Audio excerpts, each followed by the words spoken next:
السلام عليكم ورحمة الله شباب، شو حالكم؟ أموركم طيبة إن شاء الله. معكم معاذ بلبان، واليوم بنتكلم على الجزء الثاني كيف تستعمل موقع الكيجيجي. الجزء الأول تكلمنا عليه إنك أنت كيف تقدر تشتري حاجة من الموقع أو باستعمال الموقع. الجزء هذا إن شاء الله بنتكلم عليه كيف إنك أنت تبيع حاجة باستعمال الموقع. يعني كان عندك أي حاجة، اليوم بنتكلم على حاجتين. كان عندك سيارة تبي تبيعها كيف تدير، وكان عندك تليفون تبي تبيعها فكيف تبيعها باستعمال الموقع. نشوفوه مع بعضنا.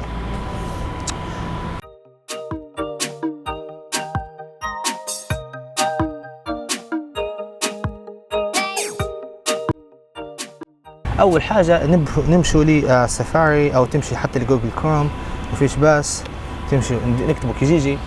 نسوي قميزه باهيو، نكبر الشاشه.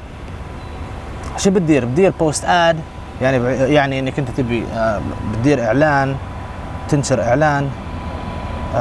شو نديروا؟ اول حاجه كيف تبي تبيع سياره، بتدير used cars and trucks، تضغط عليها. في خيارين. الخيار الاول كانك انت صاحب السياره اللي هي الاونر، والثاني ديلر، كان عندك معرض، يعني عندك سيارات بزنس فيهم، فبتدير الاولى تضغط عليها بالبلاش. قال لك هنا up to 10 pictures، عندك 10 وعندك 0 في الشهر تدفع، ما تدفعش فلوس، ويعني عندك اعلانين فقط، عرفت؟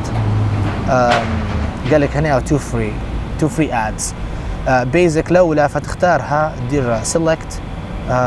انا درت بحث لقيتها، تقدر تقول حتى انك انت ما عندكش يعني car proof report. شنو بتدير تختار الاد تايب، النوع الاعلان. يقول لك I'm selling my car و I'm looking for a car to buy. يعني في خيارين. الخيار الاول انه هو عندي سياره نبي نبيعها، وهذا اللي بنتكلم عليه اليوم. والخيار الثاني عندي مواصفات سياره نبي نشتري زيها، عرفت؟ ما فيش اشكاليه. فالاول تختار انه هو I'm selling my car. الثاني برايس بمعنى السعر، تقدر تكتب سعر السيارة، تقدر تكتب فري بمعنى مجانا. الثانية بليز كونتاكت. لو في ناس مثلا ما يعرفش سيارتك قديش تسوى، عرفت؟ فبيدير بليز كونتاكت ويشوف الناس قديش تعطيه. بعدين عندك سواب او تريد. تبي تبدلها بحاجة، مثلا والله السيارة نبدلها بحوش، او سيارة مثلا نبدلها بثلاجة، او مثلا سيارة نبدلها بسيارة ثانية، عرفت؟ تقدر تأفر، وتقدر تختار اللي تبيه انت على حسب الطلب. انا اللابتوب يخرط والله اليوم، اللي فيه مشكلة الصراحة، فلا ما فيش مشكلة، انا اللي نخرط. عندك برايس مثلا نقول 60,000، نعرف شنو بتطلع سيارة 60,000. بعدين عندك for sale by في الاونر والديلر، بمعنى انت كانك انت صاحب السيارة او انك انت تبزنس فيها. وهنا هنا الثانية بالفلوس ولا مجانا. بعدين عندك ميك بمعنى نوع السيارة. شنو نختاره نوع السيارة؟ اوري او بي ام. نديروا بي ام اليوم. باهي اليوم نختاروا بي ام، معنا مكبد عليها مزوز، لكن اليوم نختاروا البي ام. بعدين عندك الموديل، تختار 5 سيريس، الموديل هالسيارة نختاره الخامسة. عندك تريم. هنا تريم بمعنى شن نوع، شن حالة السيارة، شن برنامج السيارة، أمورها طيبة مليحة مش مليحة، فهمت؟ فتكتب مثلا من كونديشن بمعنى like new، يعني السيارة تقول جديدة، عرفت؟ هذا تريم. بعدين عندك بودي تايب، سيدان اللي هي مثلا سيارة صالون. تقدر تقول مثلا والله سيارة عائلية على حسب السيارة اللي عندك، عرفت؟ سيارة والله سيارة نفرين، سيارة كوبيه مثلا، وتقدر تختار من الخيارات اللي كانت هنا. الخيارات هذه تقدر تختارها. بعدين يير، بحكم ان احنا في 2017 فنكتبه مثلا 2017. كونديشن هذه تختلف عليه. تريم كونديشن لولا دامجد بمعنى سيارة مثلا دايرة حادث او سيارة مضروبة فيها حاجة. الثانية ليس تيك اوفر، بمعنى السيارة تابعة المصرف او قاعدة ما خلصتش.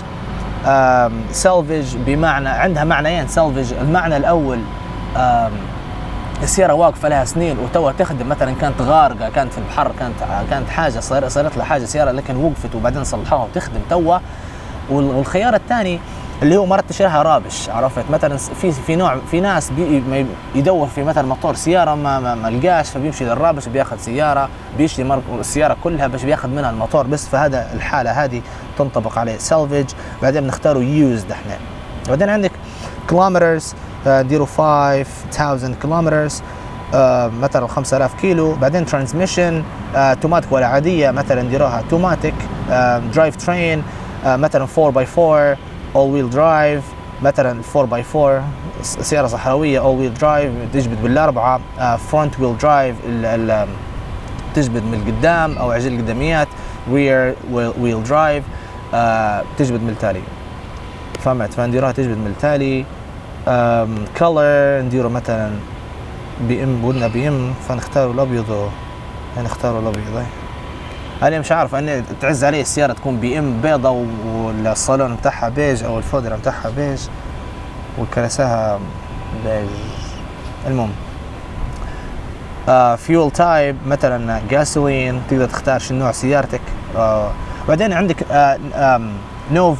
نوف دورز ان او وبعدها نقطة بمعنى عدد، عرفت؟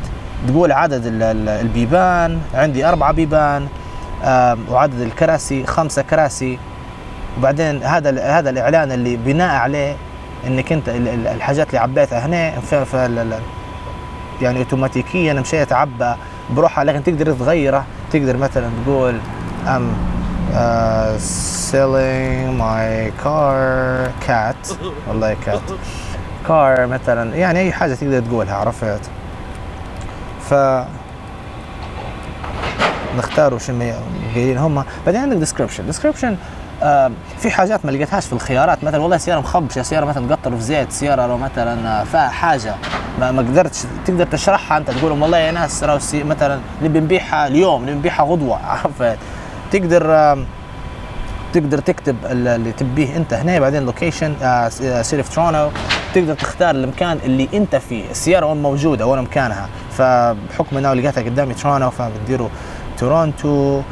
بعدين عندك بوستال كود مثلا انا في المكان اللي فيه انا حاليا متواجد فيه E4L 4A6، هذا المكان اللي انا فيه، تلقاه في نيو برنزويك 21 مين ستريت ساكفيل نيو برنزويك.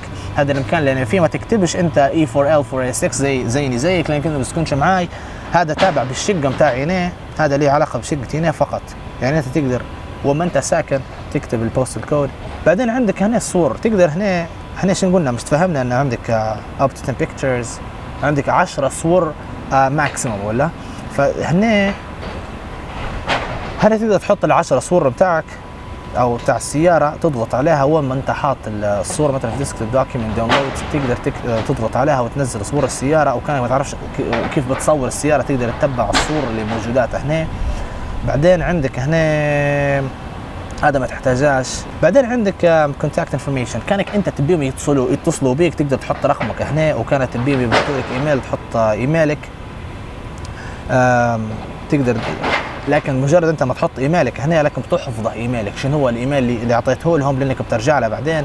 بعدين عندك هنا دير بروموشن يعني تدفع فلوس على الاد بتاعك. انا مثلا والله نبي نبيع سياره وقتي، نقول عادي ندفع مثلا $7 على الاعلان، ندفع لهم مثلا قداش $6 يا اخي، $6 ما اعرفش التاكس انكلودد ولا لا، لكن تدفع $6 لمده 7 ايام، والاعلان بتاعك يشوفوه اكثر عدد من الناس، عرفت؟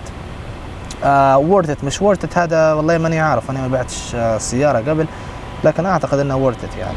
وبوست يور اد، بعدين تضغط عليه بوست يور اد. مجرد ما تضغط عليها هي بتمشي، ترى بتمشي للاعلان، تمشي للايميل اللي انت حطيته لهم هنا، تمشي للسبام او تمشي للانبوكس، واحده منهم الزوز، وتدير اكتيفيشن، يعني تضغط يجيك ايميل ويقول لك اهلا وسهلا وشكرا انك انت استعملت كيجيجي باش انك انت تدير اعلانك. كانك تبي الناس يشوفوه وتبي تكمل يعني الاعلان، دير كونفirmation. شو تضغط على كلمه مكتوبه اكتيفيت ولا اكتيفيشن ولا ما نعرفش، تضغط عليها، وكانك ما ضغطتش عليها، مجرد انك انت درت بوست يور اد وموليش الايميل بتاعك وضغطت عليها كانك ما درت شيء. هذا بالنسبه انك انت تبي تبيع سياره، موضوع سهل جدا الصراحه، غير انا وعدتكم قلت لكم في جزء ثاني والباقي ما يحتاج الحق. بعدين شنو فيه هنا، عندك دير بوست اد مره ثانيه، نبي نبيع تليفون توا، تنزل لوطه تمشي لكلمه فونز وسيل فون، وتقدر تحط رقمك كانت بهم يتصلوا بيك وتحط ايميلك. طبعا الايميل مهم، اهم من الرقم، فبنحطوا ايميلك. تحط مثلا ايميلك وتقدر تعبي البيانات. الاولى ام اوفرنج، طبعا بتختار ام اوفرنج، ما تختارش اي وانت. الاوفرنج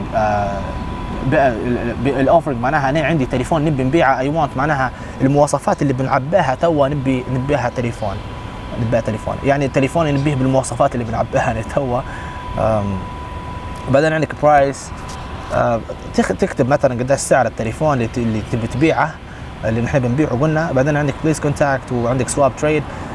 يعني مثلا هذه بالبلاش، هذه ما نعرفش قديش سعر التليفون، نبي نتفاهم معاه صاحب اللي بيشتري التليفون، والثاني هذه نبي نبدله بحاجه ثانيه مثلا، عرفت؟ فانا بنقول مثلا اليوم والله بدير فري، مثلا ببيع تليفون بالبلاش، بدير الزيني.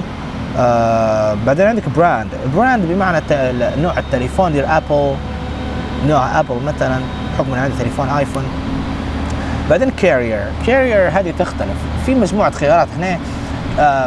هنا مثلا في كندا، هنا في جميع انحاء العالم اعتقد هنا، انك انت مثلا ما عندكش حق تليفون وشفره في نفس الوقت. المكالمات غاليات طبعا في كندا، ما عندكش حق تليفون وشفره، فشنو بدي تمشي للشركه، تمشي شنو عندنا هنا؟ عندنا مثلا بيل، تشاتر، فايدو، كودو. تمشي للشركات مثلا هذه وتقول لهم انا نبي ناخذ منكم شفره وبناخذ منكم تليفون في نفس الوقت، وندير عقد بيني وبينكم وندفع لكم بالتقسيط لمده سنتين مثلا. يقولوا لك عادي. الفكره انا ما مشيش معايا، ما اعرفش علاش. احس فيها ارخص انك انت مثلا تاخذ انلوكت، تاخذ تليفون مثلا مفتوح بمعنى ما يتباعش لي ولا شركه، عرفت؟ هذه كلمه مفتوح. تاخذ يعني تليفون هنا انلوك، تقدر تشتريه مستعمل من الكيجي تستعمل بالطريقه هي، وانك انت تقدر حتى تشتريه جديد كيف ما تحب انت. بعدين عندك فور سيل باي اونر، بعدين هذا تليفوني انا الخاص. ات تايتل، شو بنديروا هنا مثلا؟